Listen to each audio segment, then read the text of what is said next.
আচ্ছা বলো তো, এই খাবারটি কোন এলাকায় সবচেয়ে বেশি জনপ্রিয়? কোন এলাকায় জনপ্রিয় সেটা তো জানি না, তবে আমার খুলনা ডিভিশনে এই খাবারটা অনেক জনপ্রিয়। আজকে আম্মু দুপুরের জন্য রান্না করেছিল কাঁঠাল সেদ্ধ।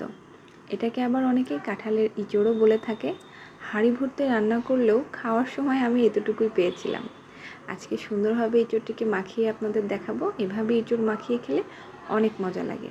আমি এখানে কাঁচা পেঁয়াজ, একটু আমের আচার, শুকনো মরিচ এবং লেবু ব্যবহার করেছি। যদি আপনারা এইভাবে মাখিয়ে খান, ইঁচড়ের স্বাদ এর থেকে ডাবল হয়ে যায়। উপর দিয়ে লেবু এভাবে চিপে আমি তো বলতে যেয়ে আমার জিভে জল চলে আসছে।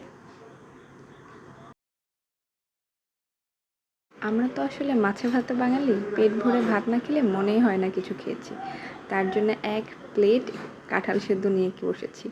এত সুন্দর হয়েছিল আমার মাখানোটা, কি আর বলবো। যার যার জিভে জল চলে এসেছে তারা অবশ্যই কমেন্ট করে জানাবা।